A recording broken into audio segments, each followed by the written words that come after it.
Bedtime is supposed to be a happy event for a tired child.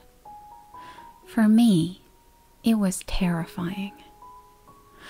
While some children might complain about being put to bed before they have finished watching a film or playing their favorite video game, when I was a child, nighttime was something to truly fear. Somewhere in the back of my mind, it still is. As someone who's trained in the sciences, I cannot prove that what happened to me was objectively real, but I can swear that what I experienced was genuine horror.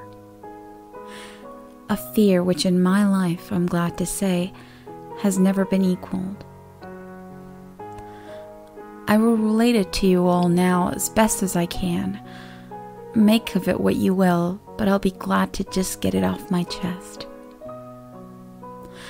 I can't remember exactly when it started, but my apprehension towards falling asleep seemed to correspond with me being moved into a room of my own. I was 8 years old at the time, and until then, I had shared a room quite happily with my older brother. As is perfectly understandable for a boy 5 years my senior, my brother eventually wished for a room of his own, and as a result, I was given the room at the back of the house. It was a small, narrow, yet oddly elongated room, large enough for a bed and a couple of chests of drawers, but not much else. I couldn't really complain because even at that age, I understood that we did not have a large house, and I had no real cause to be disappointed as my family was both loving and caring. It was a happy childhood during the day. A solitary window looked out onto our back garden, nothing out of the ordinary. But even during the day, the light which crept into that room seemed almost hesitant. As my brother was given a new bed, I was given the bunk beds which we used to share. While I was upset about sleeping on my own, I was excited at the thought of being able to sleep in the top bunk, which seemed far more adventurous to me. From the very first night, I remember a strange feeling of unease creeping slowly from the back of my mind. I lay on the top bunk, staring down at my action figures and cars strewn across the green-blue carpet. As imaginary battles and adventures took place between the toys on the floor, I couldn't help but feel that my eyes were being slowly drawn towards the bottom bunk, as if something was moving in the corner of my eye. Something which did not wish to be seen. The bunk was empty, impeccably made with a dark blue blanket tucked in neatly, partially covering two rather bland white pillows. I didn't think anything of it at the time. I was a child, and the noise slipping under my door from my parents' television bathed me in a warm sense of safety and well-being. I fell asleep. When you awaken from a deep sleep to something moving or stirring, it can take a few moments for you to truly understand what is happening. The fog of sleep hangs over your eyes and ears even when lucid. Something was moving. There was no doubt about that. At first, I wasn't sure what it was.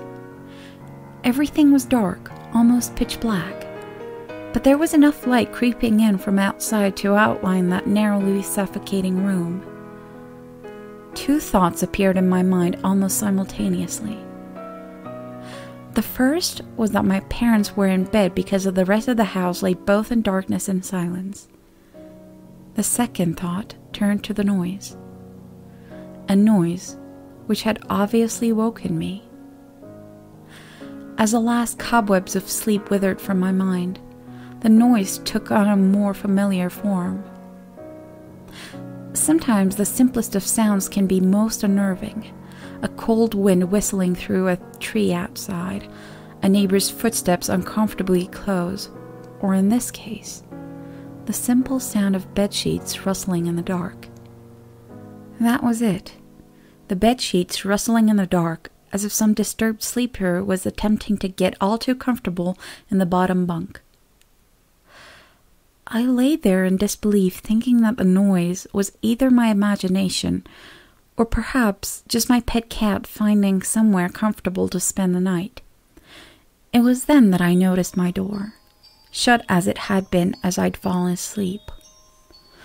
Perhaps my mom checked it on me, and the cat had sneaked into my room then. Yes, that must have been it. I turned to face the wall, closing my eyes in the vain hope that I could fall back to sleep. As I moved, the rustling noise from underneath me ceased. I thought that I must have disturbed my cat, but quickly I realized that the visitor in the bottom bunk was much less mundane than my pet trying to sleep, and much more sinister. As if alerted to and disgruntled by my presence, the disturbed sleeper began to toss and turn violently, like a child having a tantrum in their bed. I could hear the sheets twist and turn with increasing ferocity. Fear then gripped me, not like the subtle sense of unease I had experienced earlier, but now potent and terrifying. My heart raised as my eyes panicked, scanning the almost impenetrable darkness. I let out a cry. As most young girls do, I instinctively shouted on my mother. I could hear something stir on the other side of the house, but as I began to breathe a sigh of relief that my parents were coming to save me, the bunk bed suddenly started to shake violently, as if gripped by an earthquake, scraping against the wall. I could hear the sheets below me thrashing around as if tormented by malice. I did not want to jump down to safety as I feared the thing in the bottom bunk would reach out and grab me, pulling me into the darkness, so I stayed there, white knuckles clenching on my blanket like a shroud of protection. The wait seemed like an eternity. The door finally and thankfully burst open, and I lay bathed in the light while the bottom bunk, the resting place of my unwanted visitor, lay empty and peaceful. I cried, and my mother consoled me. Tears of fear, followed by relief, streamed down my face. Yet through all of the horror and relief, I did not tell her why I was so upset. I cannot explain it, but it was as though whatever had been in that bunk would return if I even so much as spoke of it, or uttered a single syllable of its existence. Whether that was the truth, I do not know, but as a child, I felt as if that unseen menace remained close, listening. My mother lay in the empty bunk, promising to stay there until the morning. Eventually, my anxiety diminished. Tiredness pushed me back towards sleep, but I remained restless, waking several times momentarily to the sound of rustling bedsheets. I remember the next day wanting to go anywhere, be anywhere but in that narrow, suffocating room. It was a Saturday, and I played outside quite happily with my friends. Although our house was not large, we were lucky to have a long, sloping garden in the back. We played there often, as much of it was overgrown, and we could hide in the bushes, climb in the huge sycamore tree which towered above all else, and easily imagine ourselves in the throes of a grand adventure in some untamed exotic land. As fun as it all was, occasionally my eye would turn to that small window, ordinary, slight, and innocuous. But for me, that thin boundary was a looking glass into a strange, cold pocket of dread. Outside, the lush green surroundings of our garden filled with the smiling faces of my friends could not extinguish the creeping feeling, clawing its way up my spine, each hair on end. The feeling of something in that room, watching me play, waiting for the night when I would be alone, eagerly filled with hate.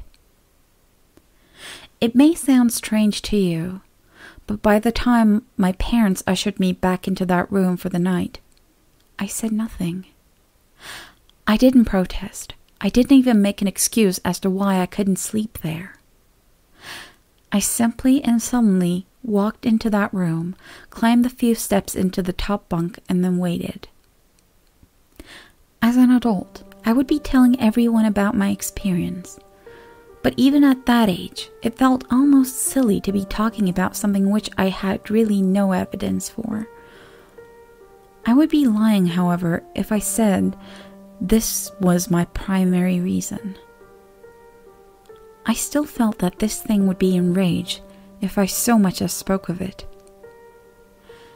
It's funny how certain words can remain hidden from your mind, no matter how blatant or obvious they are.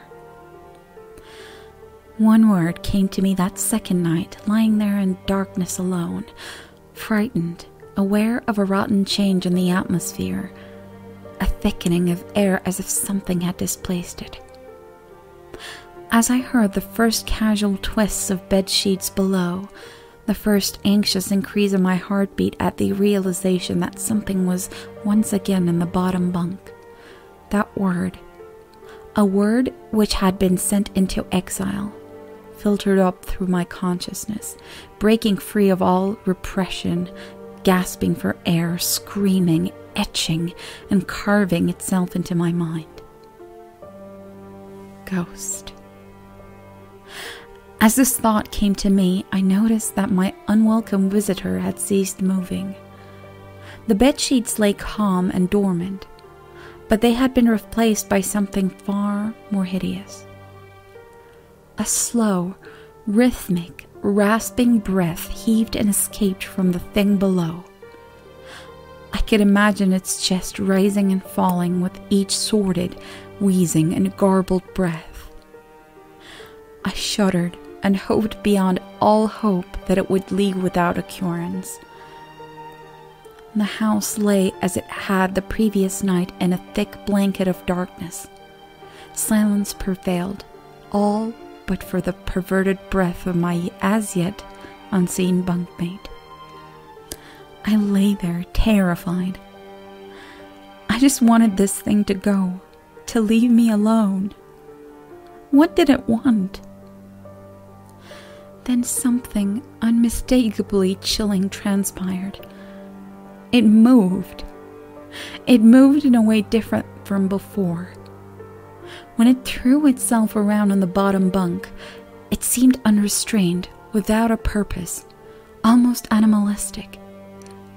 This movement, however, was driven by awareness, with purpose, with a goal in mind. For that thing lying there in the darkness, that thing which seemed intent on terrorizing a young girl, calmly and nonchalantly set up.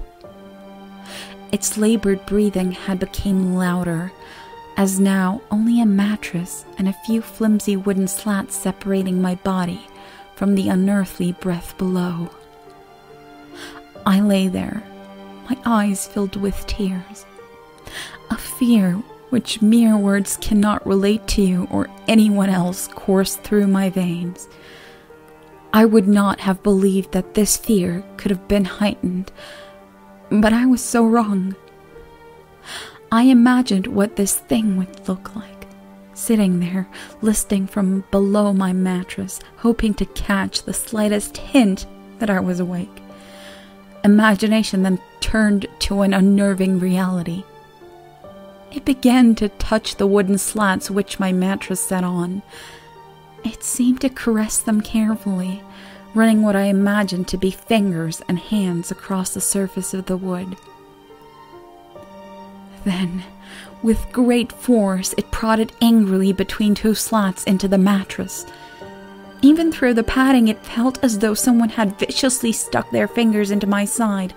I let out an almighty cry, and the wheezing, shaking, and moving thing in the bottom bunk replied in kind by violently vibrating the bunk as it had done the night before. Small flakes of paint powdered onto my blanket from the wall as the frame of the bed scraped along it, backwards and forward. Once again, I was bathed in the light, and there stood my mother, loving, caring as she always was, with a comforting hug and calming words which eventually subdued my hysteria. Of course, she asked what was wrong. But I could not say. I dared not say. I simply said one word over and over again. Nightmare. This pattern of events continued for weeks, if not for months. Night after night, I would awaken to the sound of rustling sheets. Each time I would scream so as not to provide this abomination with time to prod and feel for me. With each cry, the bed would shake violently, stopping with the arrival of my mother, who would spend the rest of the night in the bottom bunk, seemingly unaware of the sinister force torturing her daughter nightly. Along the way, I managed to feign illnesses a few times, and come up with other less than truthful reasons for sleeping in my parents' bed. But more often than not, I would be alone for the first few hours of each night in that place, the room where the light from outside did not sit right, alone with that thing. With time, you can become desensitized to almost anything, no matter how horrific. I had come to realize that for whatever reason, this thing could not harm me when my mother was present. I'm sure the same would have been said for my father, but as loving as he was, waking him from sleep was almost impossible. After a few months, I had grown accustomed to my nightly visitor. Do not mistake this for some unearthly friendship. I detested the thing. I still feared it greatly, as I could almost sense its desires and its personality, if you could call it that, one filled with a perverted and twisted hatred, yet longing for me, of perhaps all things. My greatest fears were realized in the winter. The days grew short, and the longer nights merely provided this wretch with more opportunities. It was a difficult time for my family. My grandmother, a wonderfully kind and gentle woman, had deteriorated greatly since the death of my grandfather. My mother was trying her best to keep her in the community as long as possible. However, dementia is a cruel and degenerative illness, robbing a person of their memories one day at a time. Soon, she recognized none of us, and it became clear that she would need to be moved from her house to a nursing home. Before she could be moved, my grandmother had particularly difficult few nights, and my mother decided that she would stay with her. As much as I loved my grandmother and felt nothing but anguish at her illness, to this day I feel guilty that my first thoughts were not of her, but of what my nightly visitor may do should have become aware of my mother's absence, her presence being the one thing which I was sure was protecting me from the full horror of this thing's reach. I rushed home from school that day and immediately wrenched the bedsheets and mattress from the lower bunk, removing all the slats and placing an old desk, a chest of drawers, and some chairs which we kept in a cupboard where the bottom bunk used to be. I told my father that I was making an office, which he found adorable, but I would be damned if I'd give that thing a place to sleep for one more night. As darkness approached, I lay there, knowing my mother was not in the house. I did not know what to do. My only impulse was to sneak into her jewelry box and take a small family crucifix which I had seen there before. While my family was not very religious, at that age I still believed in God and hoped that somehow this would protect me.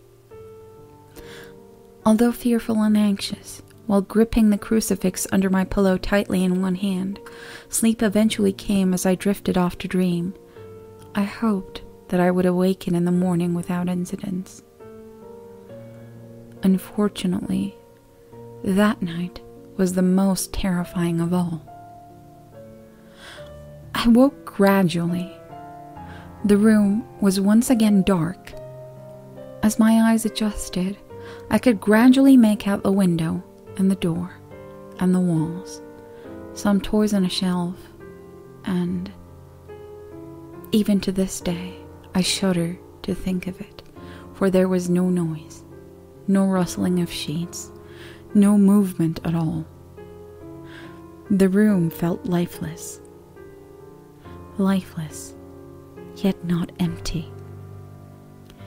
The nightly visitor, that unwelcome, wheezing, hateful thing which had terrorized me night after night, was not in the bottom bunk. It was in my bed. I opened my mouth to scream, but nothing came out. Utter terror had shaken the very sound from my voice. I lay motionless. If I could not scream, I did not want to let it know that I was awake. I had not yet seen it. I could only feel it. It was obscured under my blanket. I could see its outline, and I could feel its presence, but I dared not look. The weight of it pressed down on top of me, a sensation I will never forget. When I say that hours passed, I do not exaggerate. Laying there motionless, in the darkness, I was every bit a scared and frightened young girl. If it had been during the summer months, it would have been light by then. But the grasp of winter is long and unrelenting, and I knew it would be hours before sunrise. A sunrise which I yearned for. I was a timid child by nature, but I reached a breaking point, a moment where I could wait no more, where I could survive under this intimately deviant abomination no longer. Fear can sometimes wear you out, make you threadbare, a shell of nerves, leaving only the slightest trace of you behind. I had to get out of that bed. Then I remembered the crucifix. My hand still lay underneath the pillow, but it was empty. I slowly moved my wrist around to find it, minimizing as best as I could the sound and vibrations caused, but it could not be found. I had either knocked it off the top bunk, or it had, I could not even bear to think of it, been taken from my hand. Without the crucifix, I lost any sense of hope. Even at such a young age, you can be acutely aware of what death is, and intensely frightened of it. I knew I was going to die in that bed if I lay there, dormant, passive, doing nothing. I had to leave that room behind, but how? Should I leap from the bed and hope that I make it to the door? What if it's faster than me? Or should I slowly slip out of the top bunk, hoping to not disturb my uncanny bedfellow? Realizing that it had not stirred when I moved, trying to find the crucifix, I began to have the strangest of thoughts. What if it was asleep? It hadn't so much as breathed since I woken up. Perhaps it was resting, believing that it had finally got me, that I was finally in its grasp. Or perhaps it was toying with me. After all, it had been doing just that for countless nights, and now, with me under it, pinned against my mattress with no mother to protect me, maybe it was holding off, savoring its victory until the last possible moment, like a wild animal savoring its prey. I tried to breathe as shallowly as possible, and mustering every ounce of courage I could, I reached over slowly with my right hand and began to peel the blanket off me. What I found under those covers almost stopped my heart. I did not see it, but as my hand moved the blanket, it brushed against something. Something smooth and cold. Something which held unmistakably like a gaunt hand. I held my breath in terror, as I was sure it must now have known that I was awake. Nothing. It did not stir. It felt dead. After a few moments, I placed my hand carefully further down the blanket and felt a thin, poorly formed forearm. My confidence and almost twisted sense of curiosity grew as I moved down further to a disproportionately larger bicep muscle. The arm was outstretched, lying across my chest, with the hand resting on my left shoulder as if it had grabbed me in my sleep. I realized that I would have to move this cadaverous appendage if I even so much as hoped to escape its grasp. For some reason, the feeling of torn, ragged clothing on the shoulder of this nighttime invader stopped me in my tracks. Fear once again swelled in my stomach and in my chest as I recoiled my hand in disgust at the touch of straggled, oily hair. I could not bring myself to touch its face, although I wondered to this very day what it would have felt like. Dear God, it moved. It moved. It was subtle, but its grip on my shoulder and across my body strengthened. No tears came, but God, how I wanted to cry. As its hand and arm slowly coiled around me, my right leg brushed along the cold wall which the bed lay against. Out of all that happened to me in that room, this was the strangest. I realized that this clutching, rancid thing which drew great delight from violating a young girl's bed was not entirely on top of me.